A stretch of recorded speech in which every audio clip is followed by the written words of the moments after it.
Semua serangan sihir membutuhkan waktu pengucapan mantra tertentu. Semakin dahsyat sihirnya, semakin lama waktu pengucapan mantranya. Tanpa lingkungan yang benar-benar aman, mereka tidak mungkin memusatkan jiwa mereka untuk mengucapkan mantra sihir. Oleh karena itu, menjadi seorang penyihir jelas merupakan profesi yang ekstrim. Seorang raja dari kejauhan tetapi lemah dalam jarak dekat. Arah ini adalah arah pertama yang ditinggalkan oleh Sun Yanxiao. Saat menghadapi bahaya, musuh jenis apapun tidak akan memberi penyihir waktu untuk merapal mantra sama sekali. Tanpa tim yang tangguh sebagai perlindungan, sangat mungkin seorang penyihir yang sendirian akan diperlakukan buruk dan dibunuh oleh profesi jarak dekat tingkat rendah.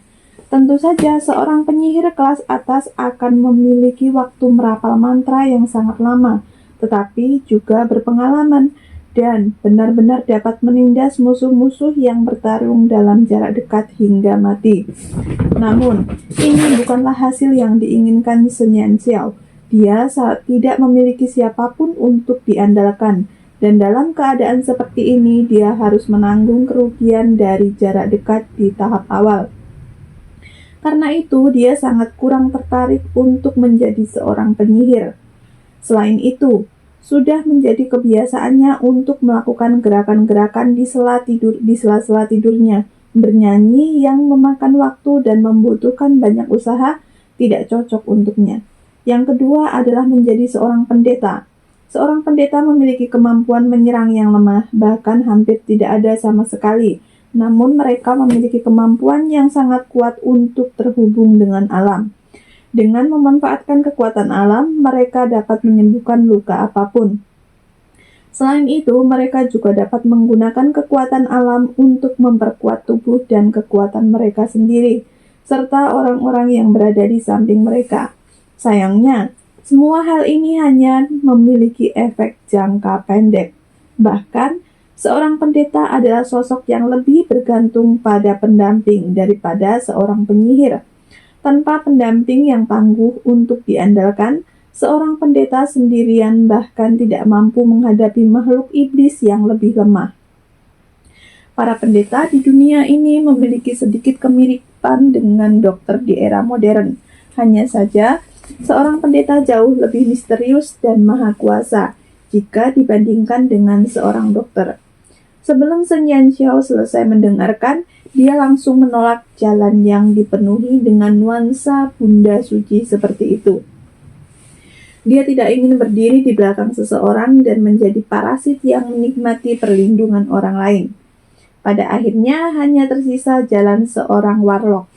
Dibandingkan dengan saat Xiu menyebutkan penyihir dan pendeta, narasinya tentang warlock sangat halus dan bahkan lebih detail.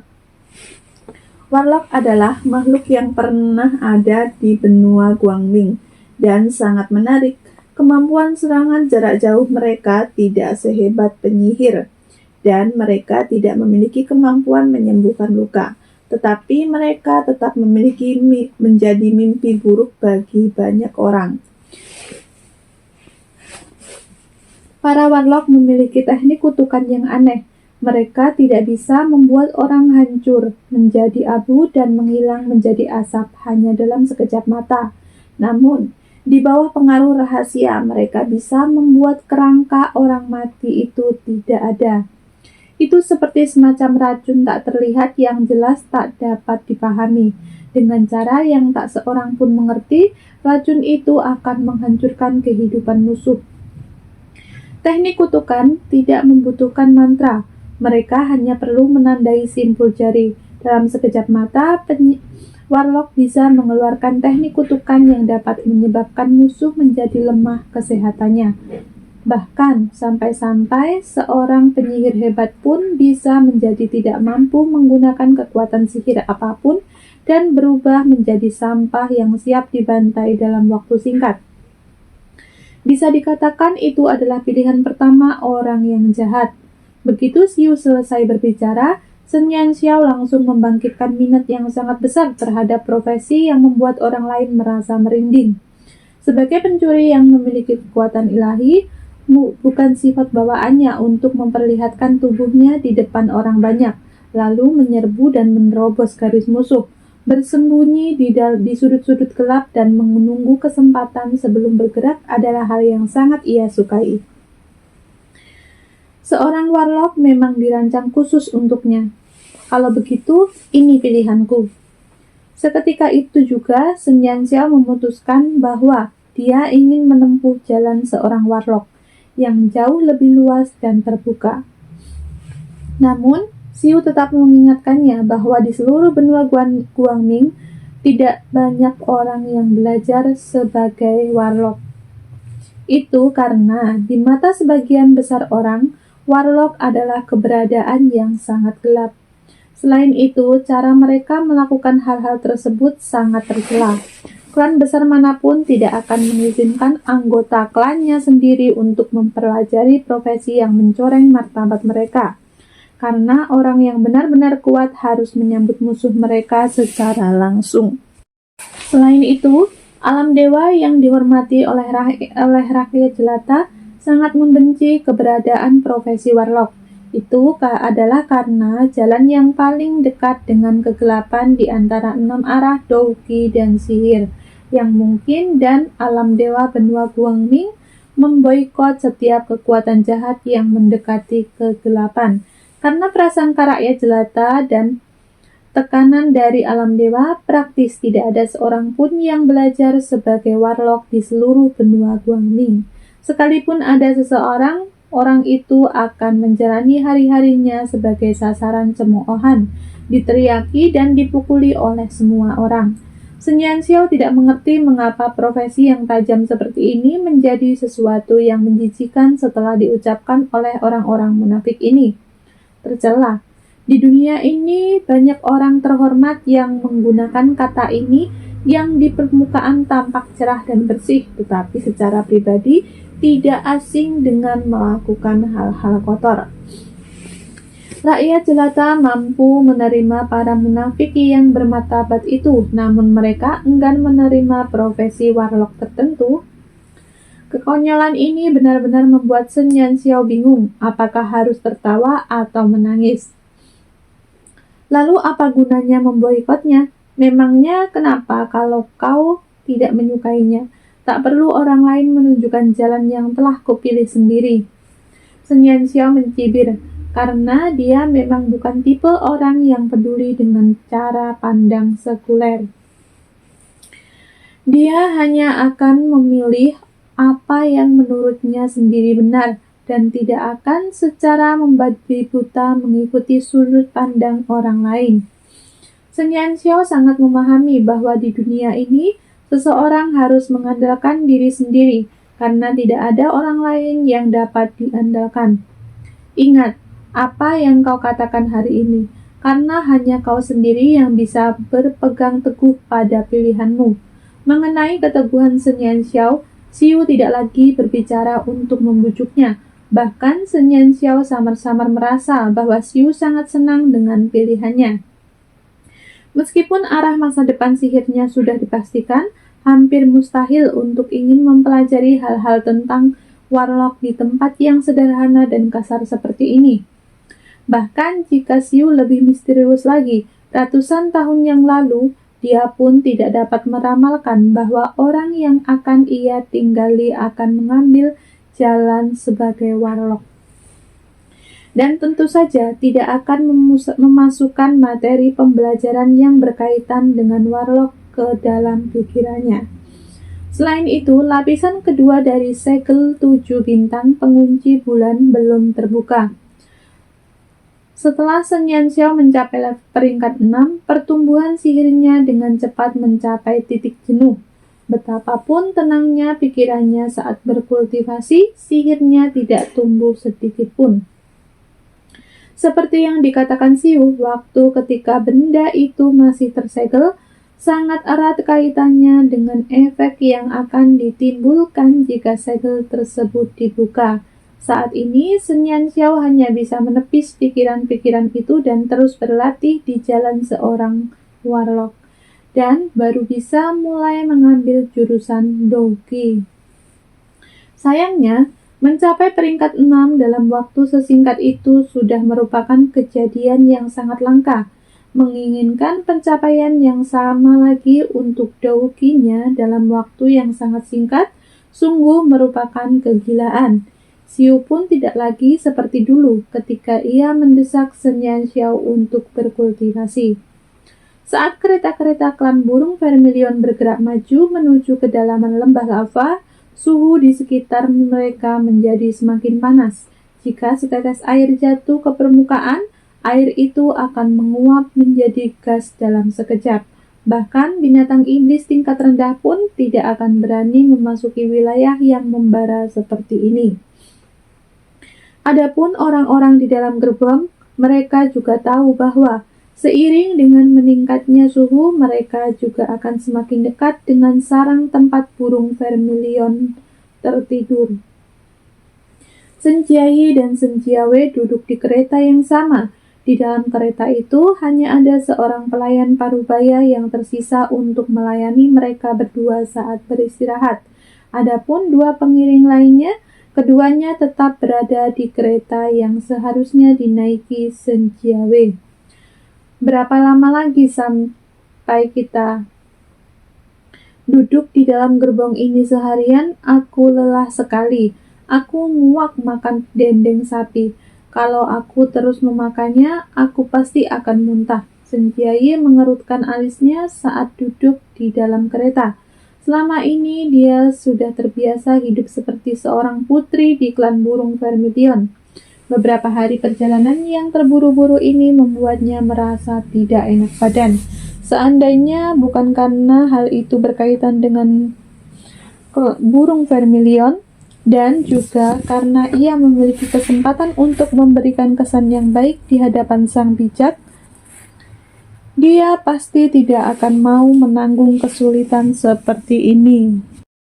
Siapa yang menyangka ini akan terjadi? Aku pun sulit menahannya. Setelah seharian dikurung di dalam kereta kemarin dan tidak bisa melakukan apapun, rasanya hampir mati lemas.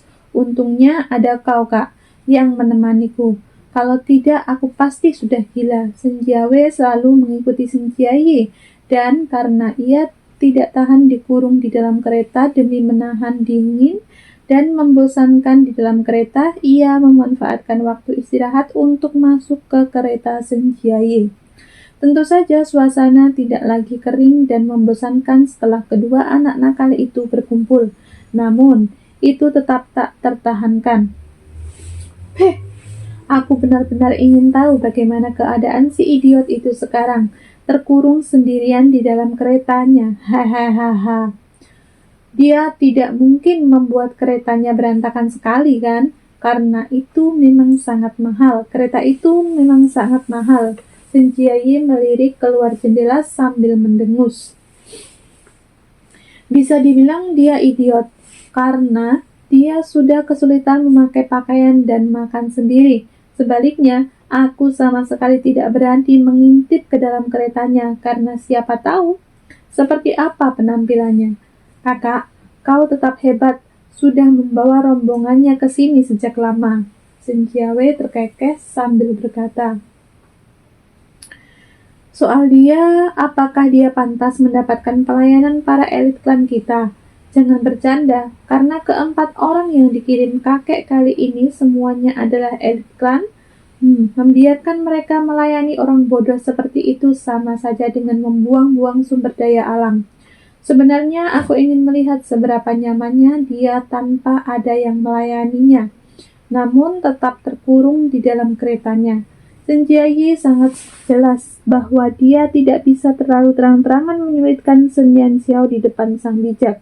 Namun, dia tentu saja bisa melakukan beberapa gerakan kecil di belakang sang bijak. Meskipun itu tidak bisa diredakan kebencian di benaknya, itu tetap bisa membuat Shen Yanxiao menderita sedikit. Kedua saudara itu bekerja sama. Adapun para pengawal yang berada di samping mereka untuk mengawasi dan melayani, para pengawal itu menutup mata terhadap tindakan kedua saudara yang menindas Shen Yanxiao. Para pengawal itu hanya mengamati dengan seksama keadaan di luar jendela. Tiba-tiba bayangan samar manusia melintas di luar jendela kereta. Dengan heran, rombongan itu menjulurkan kepala keluar dan mendapati bahwa bahkan tidak ada bayangan di tanah hangus di luar. "Apa yang sedang terjadi?" tanya Senjai, karena ia menyadari bahwa rombongan itu bertingkah aneh.